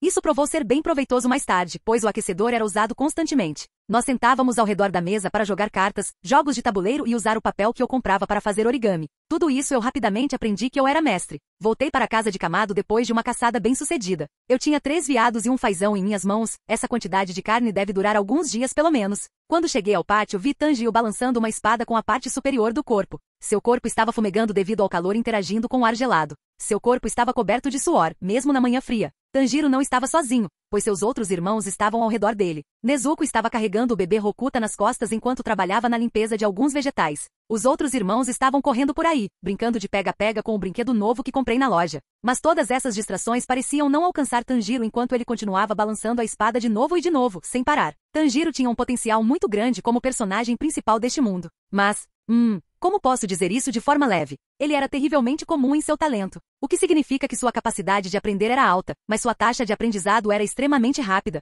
Era de se esperar. Afinal, enquanto Muishiro se tornou um Ashira no intervalo de 2 meses, Tanjiro levou 3 anos para fazer o exame matador de demônios. Acho que nesse aspecto, Tanjiro era mais parecido comigo do que com qualquer outra pessoa. Ele era o tipo de pessoa que crescia após cada desafio superado, um guerreiro que melhorava rapidamente, mas apenas em batalhas de alta intensidade, onde sua vida estava em jogo. Mesmo assim, não deixei de treiná-lo. Seiji-san, você voltou. Tanjiro cumprimentou com um largo sorriso. Ele enxugou suor com o antebraço e continuou balançando a espada depois que gesticulei para ele continuar. Revirei os olhos para o céu e cerrei o punho. A qualquer momento agora. Capítulo 128. Ponto de vista em terceira pessoa. Localização: Tóquio. Vou sentir muita falta de você enquanto estiver fora, querida, disse uma mulher vestindo um kimono roxo e joias caras que exibiam sua riqueza não declarada. Eu sei, e sentirei o mesmo, respondeu o marido. Tem certeza de que não pode vir conosco? Meu pai gostaria muito de conhecê-la novamente, e minha mãe também, a mulher perguntou em um tom quase chorão, como uma garotinha implorando por doces. O marido sorri, você sabe que não posso fazer isso. Tenho nossos negócios para cuidar. Você vai sem mim, nós nos reuniremos quando o inverno recuar. O inverno era uma época em que os fazendeiros podiam descansar enquanto as colheitas eram colhidas e você precisava esperar o verão para que o ciclo começasse novamente. Portanto, tradicionalmente, os japoneses usavam esse tempo para visitar parentes e passar tempo com eles. Então, mesmo que você não fosse um fazendeiro, a tradição permanece. A mulher estava fazendo a mesma coisa. Ela ia passar o inverno com os pais, mas o marido não podia se juntar a ela porque tinha um negócio para administrar em Tóquio. Ao contrário da agricultura, o mundo dos negócios não tinha um momento de descanso. Então eu tenho que ir? Posso passar o inverno com você? Insistiu a mulher. Eu sei o quanto você sentiu falta dos seus pais. Eu me sentiria mal se você não fosse só por minha causa, respondeu o marido. Ele se comunicou gentilmente não apenas com o tom de sua voz, mas também com suas palavras. Além disso, seus pais gostariam de ver o neto deles. Eu não poderia roubar isso deles, ele disse, olhando para a criança pequena, que tinha cerca de 3 anos, sentada no colo da mulher. A mulher cantarolou sem discutir, mas também não gostou da resposta. No final, sua cabeça caiu um pouco em derrota, e ela abraçou sua criança com força. Diga adeus ao papai, disse a mulher, acenando para a mãozinha gordinha do bebê. Papai, sentiremos sua falta. O homem sorriu, aparentemente com o coração, mas a emoção era tão superficial quanto um prepúcio. Não era um sorriso real, mas como beliscão de pele que imita um sorriso. Eu te amo, a mulher disse finalmente. Sua voz saiu carente e vulnerável. Havia um lampejo de esperança no tom que esperava que ele dissesse de volta, mas não seria a primeira vez, mesmo que não dissesse. A história a havia decepcionado. O marido estourou uma veia na testa e sua língua empurrou o interior da boca. Então, com hesitação mal disfarçada, ele respondeu, eu também te amo. A mulher sorriu tão brilhantemente, mas o homem parecia que comia merda. Ele parecia horrorizado por ter acabado de declarar afeição a um pedaço de carne que ele considerava imperfeito. A mulher não viu isso. Talvez as pessoas tivessem uma pista quando inventaram o ditado, o amor é cego. Vejo vocês em breve. Ela disse assim que a porta do carro em que ela estava se fechou, fazendo um barulho alto de ferro batendo em ferro. E então o carro foi embora, deixando o homem parado em seu lugar enquanto os observava desaparecer no horizonte. Desagradável, ele murmurou depois que eles foram embora. Foi por necessidade e conveniência que ele decidiu viver em uma cidade povoada por humanos. Mas muitas vezes, quando o desejo de destruí-lo se tornava muito forte, ele se perguntava se valia a pena. As únicas entidades que poderiam machucá-lo estavam mortas há muito tempo. Se não fosse pela conveniência da tecnologia humana para sua pesquisa, ele não teria se incomodado. Ele não sentia afeição pela esposa. Ela era apenas uma humana, uma criatura cheia de falhas comparada ao seu eu quase perfeito. Revoltante. Mas por outro lado, a mulher, sua esposa, também não o teria amado se soubesse que seu verdadeiro marido estava morto e foi substituído por um Lorde Demônio genocida milenar que era a criatura mais vil que existe. Muzan se virou e andou na direção oposta de onde o carro tinha saído. As ruas de Tóquio eram movimentadas mesmo à noite, pulsando com vida, o que lhe trazia uma sensação de satisfação. A população crescente era uma coisa boa para ele, significava mais presas e também lhe permitia matar uma dúzia de pessoas sem que quase ninguém percebesse. As luzes da rua e o barulho, no entanto, eram quase irritantes para seus sentidos sensíveis. Era como uma sensação de formigamento no fundo de sua mente. Ele seguiu seu caminho pela estrada, as pessoas o olhavam com reconhecimento enquanto ele o fazia. Um negócio respeitável com riqueza. Essa era a pessoa que Muzan estava personificando. Ele andou até chegar a uma ala completamente diferente, onde os olhares de reconhecimento das pessoas pararam. Ele continuou andando até que as pessoas foram ficando cada vez menos. Finalmente, ele estava em uma parte da cidade onde quase não havia mais ninguém. Ele fez uma rápida curva para um beco vazio. O cheiro de mijo, merda humana e lixo fez seu nariz franzir. Lixo humano. Seres tão imperfeitos. Nakimi Muzan gritou no beco vazio e no momento seguinte, o som de uma única corda sendo dedilhada foi ouvido. Não muito tempo depois, o eco foi seguido por uma porta de papel que de repente apareceu sob os pés de Muzan. A porta se abriu e ele se deixou cair. A visão de salas infinitas se movendo e se misturando como peças de um quebra-cabeça sem fim o saudou. A dimensão era uma sala infinita que estava sempre se expandindo, mas se contraindo ao mesmo tempo. O castelo infinito. Nesta dimensão, o espaço seguia ao capricho de uma entidade subordinada. A gravidade mudava, a direita era para baixo, a esquerda era para baixo e às vezes para cima era para baixo. A lógica morreu no momento em que Muzan pisou na dimensão. Depois de menos de um minuto de queda, Muzan pousou em uma sala onde Nakimi estava sentada. Ela era um demônio que trabalhava diretamente sob Muzan devido à pura utilidade de seu poder. O demônio tinha um olho como de um ciclope e vestia um kimono tradicional solto. Seu cabelo preto molhado caía de sua cabeça pálida e ela segurava uma biva, uma guitarra japonesa. Senhor Muzan, Nakimi prostrou-se diante dele. O que posso fazer por você? Muzan olhou para o demônio por um longo tempo. O silêncio se estendeu e Nakimi ficou nervoso. No entanto, não havia uma partícula de emoção para ser lida em seu rosto. Diga-me, você fez o que eu disse para você fazer? Muzan perguntou. Você encontrou a sede dos caçadores de demônios? Ou onde está o líder, o Buyashiki? O esquadrão de caçadores de demônios não era uma ameaça para ele. Eles não eram uma ameaça desde que aquele homem morreu de velhice, centenas de anos atrás. Muzan tentou mais de uma vez matá-los completamente, mas eles eram como baratas, difíceis de matar. Mesmo que ele matasse centenas, mesmo que ele matasse o líder deles, sempre havia outro humano para tomar o lugar deles. Então ele havia decidido há muito tempo que eles não valiam o esforço. Eles não valiam a pena perder seu tempo para exterminá-los de uma vez por todas. Os humanos eram fracos de qualquer maneira, eles nunca poderiam esperar lutar contra a lua superior, muito menos contra ele. Mas isso mudou recentemente. Agora eles estavam se tornando muito irritantes em seus planos. Eles tinham matado seus favoritos e subordinados valorizados e, embora ele nunca tivesse tido conexões profundas com eles, era uma questão de orgulho para Muzan. Aqueles humanos pensaram que poderiam desafiá-lo, especialmente aquele Ashira roxo. Ele estava muito certo de si mesmo. Nakimi, não me faça repetir, Muzan disse mais uma vez e uma pressão profunda irrompeu dele. O chão rachou e gritou sob a pressão de sua presença. Sua intenção de matar era tão espessa que era palpável. Um feito que alguém só poderia alcançar matando milhões ao longo de 1000 anos. Ele havia instruído Nakimi a encontrar o esconderijo dos matadores de demônios enquanto ele estava ocupado agindo como um humano. Seu disfarce atual, um respeitado empresário rico em Tóquio, fornecia excelentes vantagens, então ele não queria destruir isso. Ele tinha uma esposa e uma filha, então sua presença era constantemente necessária. Pelo menos até que a esposa parasse de suspeitar dele. Portanto, ele não podia se dar ao luxo de agir instantaneamente quando soube que Lua Inferior 6 e 5 foram mortos logo após a morte de Doma. Mas agora ele tinha liberdade mais uma vez.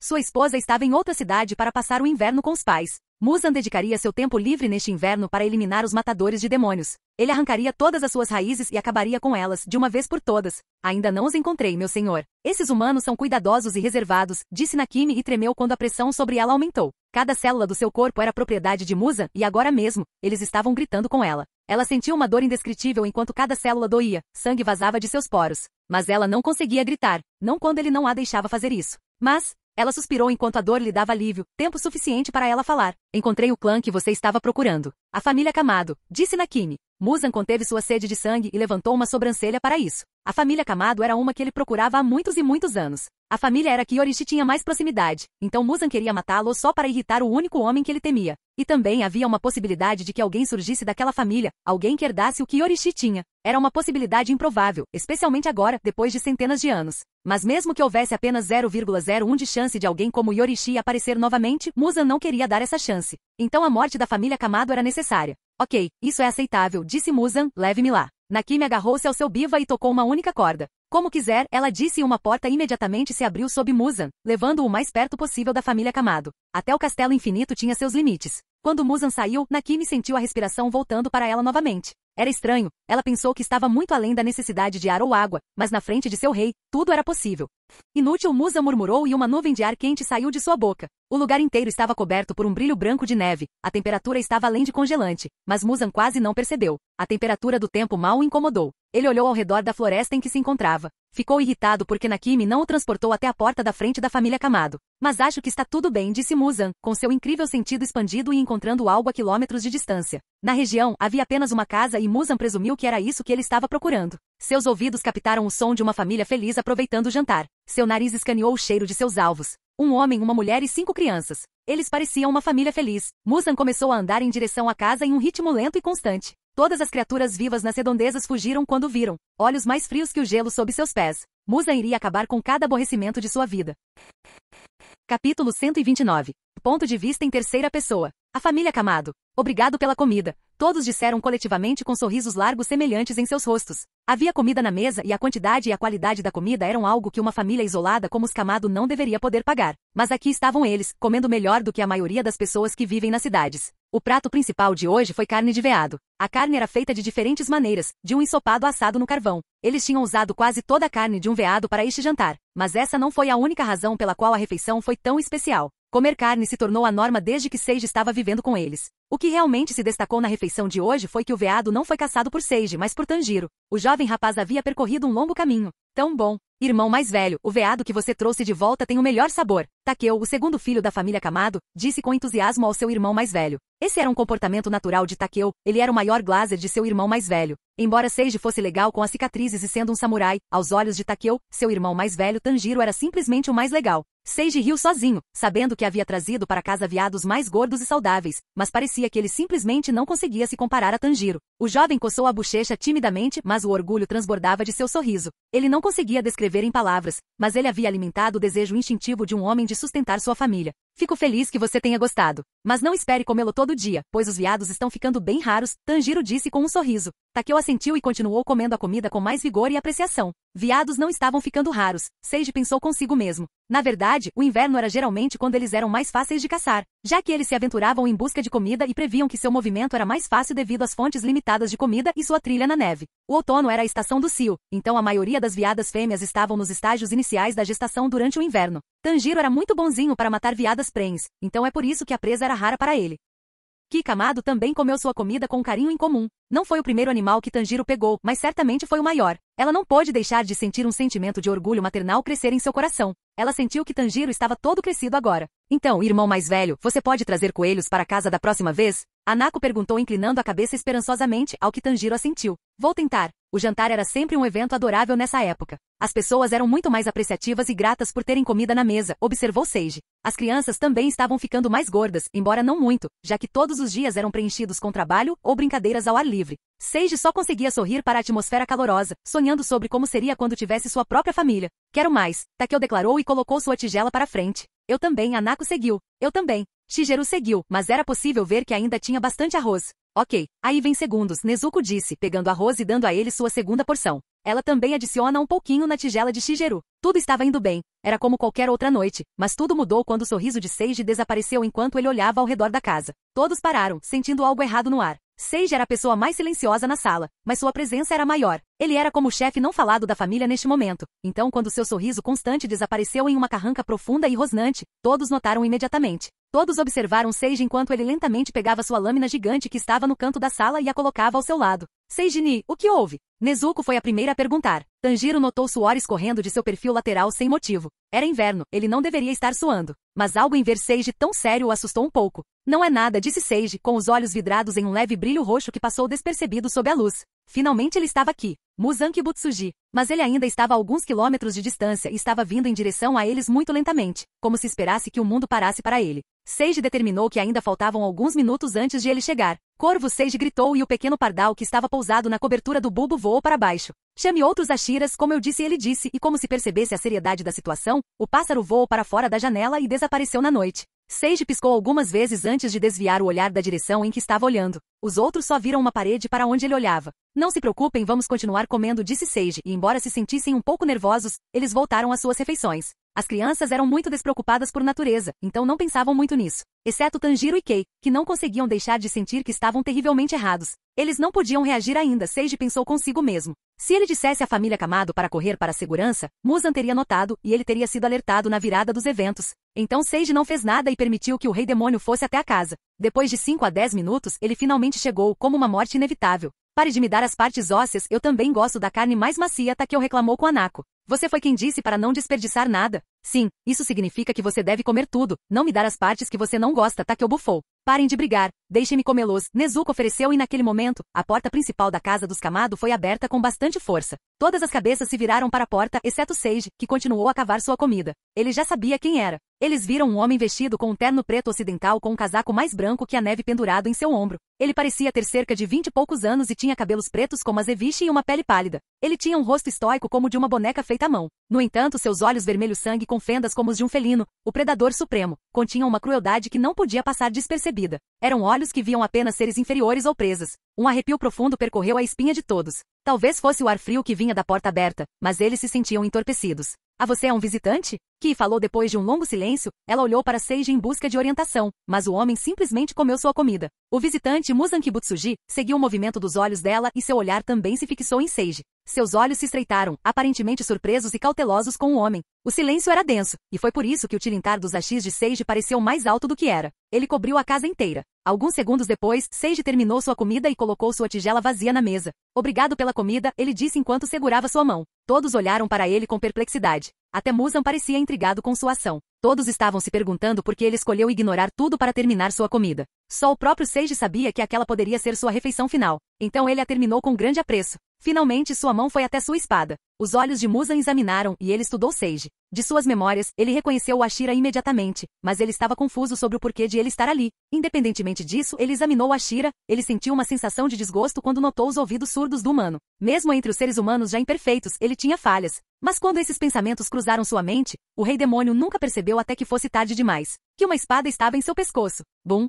Foi como pular uma cena de videogame. O rei demônio foi arremessado para longe como uma boneca de pano. Ele notou um corte no pescoço, no braço, no estômago, no coração, nos ombros. Ele estava cortado em todos os lugares. Seu corpo voador deixou um rastro de sangue que sangra como uma fonte na neve branca. Mas no momento em que ele pousou no chão, todos os seus ferimentos já estavam curados como se nunca tivessem existido. A única coisa que restou foi uma sensação fantasmagórica de lâminas por todo o corpo. Musa imediatamente se preparou para uma luta. Seus sentidos estavam aguçados e veias estouraram perto dos olhos. Tanjiro, pegue a espada e traga sua família para a caverna que lhe mostrei. Fique lá até eu retornar ou a ajuda a chegar, disse Seiji, parado no lugar onde costumava haver uma porta. Toda a parede de entrada da casa foi completamente destruída, deixando um buraco enorme na casa. É um demônio, Seiji esclareceu enquanto se virava e encontrava os olhos trêmulos de Tanjiro. Tanjiro sentiu o sangue sumir de seu rosto. Ele já tinha visto demônios antes, e embora eles fossem perigosos e assustadores, Seiji sempre os fazia parecer inofensivos. Mas dessa vez, Tanjiro podia ver claramente a seriedade em seus olhos. Ele também podia sentir em seus ossos o quão poderoso aquele demônio era na breve troca de olhares. Ele sentiu seu coração virar gelo em seu peito. Mas naquele momento de medo e pânico em que seus irmãos gritavam e choravam de medo, uma determinação inabalável se formou e ele entrou em ação. Vamos! É perigoso! Tanjiro gritou, agarrou a mão de Hanako e a puxou para cima. Tanjiro correu em direção a um armário que tinha uma espada que Seiji trouxera com ele quando chegou. Era a mesma arma com que Tanjiro treinou na semana passada, então parecia natural em sua mão. Precisamos ir para um lugar seguro. Tanjiro disse que e Nezuko rapidamente seguiram sua liderança. Eles não precisaram de convencimento quando viram sua casa explodir em um único golpe. Seus corpos também sabiam instintivamente do perigo que os esperava. Musa não estava realmente mascarando sua sede de sangue no momento. Eles pegaram todas as ferramentas que puderam e correram para fora da casa pela porta dos fundos. Seiji desviou o olhar quando os viu saindo da casa e se certificou de que nenhum demônio estava perto do caminho que levava à caverna. Ele mostrou a caverna a Tanjiro e o instruiu sobre o que fazer quando enfrentassem perigo. Então ele não estava muito preocupado com isso, a família estaria segura. Ele tinha certeza de que Muzan também não iria atrás deles porque, para o Lorde Demônio, matá-lo era muito melhor do que matar o Kamado. E ele não planejava morrer tão cedo. Seus olhos roxos perfuraram o Lorde Demônio e atravessaram todas as aberturas. Na última vez que se encontraram, ele estava com muito medo até de olhar de perto, mas agora seus olhos se moviam sem comando, descobrindo cada fraqueza que Muzan tinha como se estivessem olhando para qualquer demônio comum. Quando ele encontrou as fraquezas, sua mente audaciosa imaginou explorar essas fraquezas. Ele matou Muzan 10 vezes em sua mente, não 100 vezes, 1000 vezes. Ele quase podia se ver esculpindo seu ódio na carne do demônio. Que intenção assassina! Como você estava escondendo toda essa malícia antes? Muzan perguntou, nem um pouco incomodado pelos olhos que estavam baixando sua guarda até que ele parecesse vulnerável a eles. Não ter repouso o irritou, então Muzan estendeu a mão e atirou uma pequena lâmina feita de seu sangue em Seiji. A lâmina líquida voou facilmente superando o som, mas errou Seiji por um fio de cabelo. Musa inclinou a cabeça, confuso sobre o porquê de ter errado, antes de se lembrar perfeitamente do que aconteceu e perceber que Seiji havia saído do caminho. No entanto, ele se moveu antes mesmo de Muzan disparar sua lâmina, mais ou menos na hora em que sua mente terminou de calcular e decidiu atirar o projétil. Foi por isso que ele não percebeu na primeira vez. Interessante, Muzan comentou com uma pequena curva dos lábios. Estava completamente fora de seus planos tropeçar na Ashira roxa e ele ficou chateado com sua falta de controle sobre o evento, mas não ficou bravo. Embora não fosse seu plano, essa era uma ótima oportunidade de matar seu maior aborrecimento atual. Ele até mesmo arquivou a família Kamado em sua mente e se concentrou na presa mais importante. Seiji não falou e em vez disso deixou que suas ações falassem. Ele jogou a bainha de sua espada para longe o suficiente para ser um problema recuperá-la, e assumiu uma posição. Não está planejando embainhar sua espada novamente, hein? Então você está preparado para morrer, Muzan pensou no significado por trás da ação. Isso fez baixar a guarda um pouco. Ele estava seguro pelo fato de que o próprio Seiji não acreditava que ele tinha uma chance. Mas foi realmente isso que aquela ação significou? Ou Seiji jogou fora a bainha de sua espada porque estava planejando acabar com tudo esta noite? Afinal, se Muzan fosse morto, todos os demônios sob seu controle deixariam de existir. Em meio à neve gelada e ao luar pálido, o mais forte Ashira e o rei demônio se encontraram em pé de igualdade. O primeiro som do choque devastador foi o fim do destino e o começo do acaso. Capítulo 130. Ponto de vista de Seiji. Nós conversamos. Eu tinha tanto a dizer e ele era o mesmo. E a violência era a linguagem que usávamos. Boom. Repugnantemente rápido. Eu nunca tinha encontrado tamanha velocidade em toda a minha vida. Para ser completamente honesto, eu nem tinha imaginado uma entidade se movendo tão rápido, e isso veio de um homem que matou a Lua Superior 2. No entanto, meu corpo se movia sem comando. Minha mente simplesmente não era rápida o suficiente para pretender qualquer ação naquele intervalo entre milissegundos. Meus olhos ficaram vidrados com um roxo místico enquanto eu observava a ação de Muzan. O aperto repentino de sua perna traseira, o atraso da regeneração em seu braço e o ranger de dentes, enquanto nos prendíamos em um choque. Me disseram que ele nunca esperou que eu fosse capaz de reagir ao seu ataque. Sua linguagem corporal me disse que ele investiu contra mim com a única intenção de correr através de mim. Ele nunca esperou ser empurrado para trás. Para ser franco, não pude culpá-lo porque nunca esperei ser capaz de reagir a ele tão bem. Eu simplesmente nunca tinha encontrado esse tipo de velocidade antes, então fiquei tão surpreso quanto ele. Nunca mais fui testado ao meu limite depois da minha luta com Doma. Acho que você nunca soube o quão forte você é até que ser forte é sua única opção. Musa estalou a língua e empurrou-se contra minha espada, fazendo-nos voar para longe. Meus pés afundaram na neve e deslizei por uma longa distância até parar. O chão estava escorregadio, observei, o que poderia ser um problema. Muzan começou uma nova cadeia de ação imediatamente. Seus sapatos explodiram, incapazes de suportar a força de sua repentina explosão de velocidade enquanto ele disparava em mim como um trem-bala. Sua velocidade era tão ridícula que eu podia ver seu corpo perfurando a atmosfera e o ar gritava enquanto preenchia o vácuo. Mas embora Muzan fosse tão ferozmente rápido, ele ainda se movia em câmera lenta aos meus olhos e isso era meu conforto. Meu corpo e mente ainda estavam ficando para trás, mas com a ajuda dos meus olhos, eu conseguia acompanhar Muzan. Era como se minha percepção já estivesse no nível máximo, esperando que meu físico e minha mente a alcançassem. E assim, enquanto Muzan avançava em minha direção com sua velocidade alucinante, pude levantar minha espada confortavelmente e fazer um arco que interrompeu completamente sua aproximação. Uma onda de choque rompeu, revelando a terra sob a neve. Sua mão envolta em sangue carmesim para formar garras colidiu perfeitamente com minha lâmina roxa. Então não foi um acaso, disse ele. Foi uma situação estranha até para mim. Ele era incrivelmente rápido e lento ao mesmo tempo. Eu mal conseguia acompanhar seus ataques, mas não havia perigo nenhum. Soltei o aperto firme que eu tinha na minha espada e a deixei dobrar sob seu peso demoníaco. Ele foi pego de surpresa enquanto seu corpo navegava na trajetória que era suposto se eu não tivesse parado. Eu agarrei minha espada ao contrário e meu corpo sabia atacar sua fraqueza mesmo sem perder um momento para pensar. O punho da minha espada era longo, já que era para ser segurado com as duas mãos. Então eu bati a ponta da minha espada em um dos corações de Muzan localizado em seu abdômen. O impulso do seu corpo combinado com toda a força que meu corpo podia exercer. Muzan literalmente se dobrou como papel quando o punho da minha espada esfaqueou seu abdômen. Uma chuva de sangue jorrou de sua boca enquanto seu coração se rompia dentro de seu corpo. Respiração da pedra, ruptura. Houve um momento de silêncio antes que uma onda de choque explodisse do ponto de contato. Muzan foi lançado voando para longe como uma bala e caiu na floresta. Se você se lembra, respiração da pedra não tinha uma forma adequada. O Ashira da pedra de cada geração usava armas variadas como uma massa ou martelo, então, embora a respiração da pedra fosse rígido, também era bastante flexível. Eu fui capaz de criar minhas próprias formas por causa disso. As formas da minha respiração da pedra variavam de estilos não ortodoxos de luta de espadas a ataques de mãos nuas. Você não tem ideia de quanto tempo eu esperei por isso, falei enquanto me posicionava. Deixe-me dizer o quanto eu odeio você. Minha resposta veio na forma de uma escavadeira feita de carne. Musa emergiu da floresta em um ritmo muito mais manso, mas não porque ele estava diminuindo a velocidade. Era porque seus braços tinham se alongado a um grau absurdo e eles estavam arrastando a neve enquanto ele cruzava a distância. Ele estava escondido atrás de uma chuva de neve em uma tentativa de atrapalhar minha visão. Ele tinha me visto lutar muitas vezes pelas memórias, então ele sabia qual era a minha principal força. Mas ele não sabia a extensão das minhas habilidades, ou então ele perceberia a futilidade do seu esforço. Eu via diferentes camadas do mundo constantemente quando eu ativava meus olhos. Eu simultaneamente via o que os olhos normais deveriam ver. Então eu via Muzan claramente enquanto olhava através da neve. Então eu o via sem sua primeira camada de pele. E eu o via sem a primeira camada de sua carne e assim por diante. Eles eram como diferentes camadas de visão sobrepostas umas às outras. Sua estratégia era completamente inútil. Foi exatamente isso que eu disse a ele no meu próximo ataque. Respiração da água. Sexta forma, empurrei minha espada para frente em um rápido movimento de facada. Impulso de ondulação de gota. Eu espetei o Lorde Demônio em seu peito. Minha espada longa me permitiu esfaqueá-lo sem entrar em seu alcance de ataque, mesmo com seus braços longos. Eu esfaqueei outro coração e um cérebro.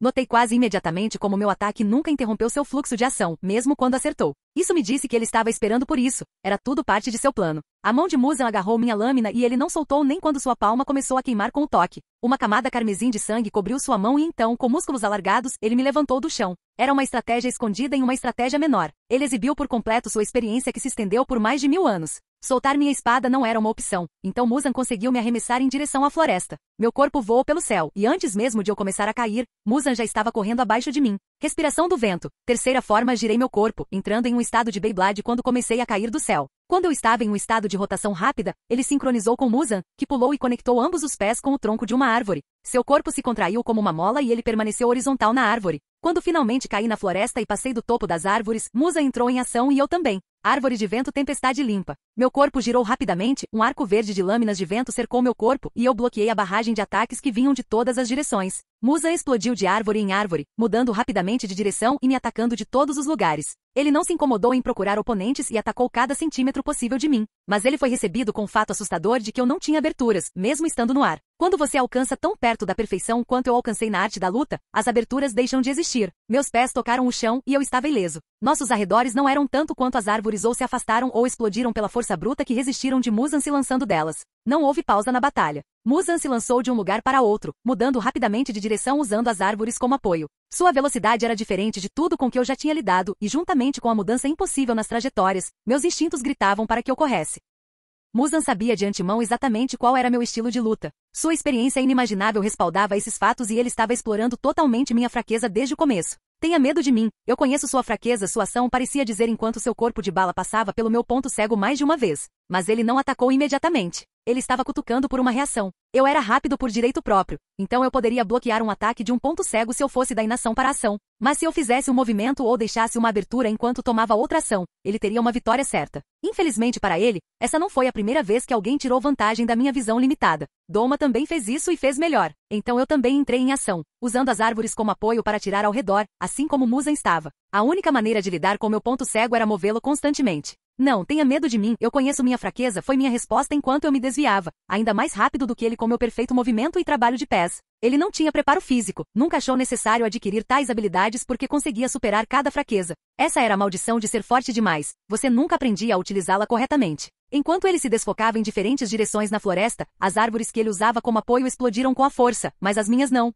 porque eu estava aplicando a quantidade certa de força e não me movia em direções opostas. Era quase como se eu estivesse escorregando das árvores apenas o suficiente para mudar a trajetória. A física poderia muito bem ter morrido ali, enquanto nos movíamos um ao redor do outro como forças instáveis da natureza. Mas nessa situação eu tinha vantagem porque memorizei a floresta como a palma da minha mão. Eu sabia a localização exata de cada árvore das inúmeras caçadas que fiz na semana passada. Meus olhos também viam o mundo em câmera lenta e eu podia prever ações. Muzan me colocou nessa situação, me jogou nessa floresta para me colocar em desvantagem. Mas eu transformei isso em uma vantagem. A floresta escura começou a se iluminar com diferentes explosões de luz e ondas de choque quando começamos a nos encontrar em um confronto. Todos os animais na floresta fugiram enquanto destruímos a floresta em nossa batalha. Árvores foram arrancadas, a terra ficou marcada por crateras e tudo mais foi destruído por causa do nosso choque. Nossa batalha imitou um desastre natural naquele momento e isso foi só o começo. Brigar era uma conversa e estávamos apenas terminando nossas respectivas apresentações. No momento seguinte, foi como se ambos tivéssemos concordado simultaneamente em começar a lutar seriamente. Muzan estava completamente nu, suas roupas tinham sido cortadas em 1 milhão de pedaços pela minha lâmina. Portanto, eu vi isso muito claramente quando marcas vermelhas começaram a aparecer em seu corpo. Elas pareciam sair de seus poros e seus olhos vermelhos queimavam com poder demoníaco. Eu respondo, uma marca demoníaca começa a aparecer no meu corpo também. Começou na metade do meu rosto e desceu até o meu pescoço. Eram linhas roxas que imitavam o padrão de circuitos de computador. O tempo desacelerou para um lento rastejar e eu senti minha força aumentar muitas vezes. Eu estava em um reino de poder completamente diferente. O momento foi tão inebriante que quase esqueci de odiar meu oponente. Parecia que eu estava passando por outra iluminação. Se meus olhos não estivessem brincando comigo, eu também via o roxo da minha espada opaco. Parecia que a camada mais rasa de vermelho estava na minha lâmina. Mas eu não mantive mais isso na minha mente porque um tentáculo feito de sangue veio em minha direção. Em um mundo que parecia ter parado completamente, o tentáculo se movia rápido. Respirei fundo. Ainda não, eu disse a mim mesmo. Eu precisava do momento certo para usar a respiração solar. Se eu a usasse agora, Muzan poderia ficar cauteloso e eu não encontraria aberturas. Mas tudo bem, porque o que eu usava também não era mais algo leve. Respiração do vento trovejante. A introdução foi feita. Agora vamos conversar. Fim do vídeo. Para acesso antecipado à continuação dos vídeos, ou para incentivar o canal, vire membro. Muito obrigado.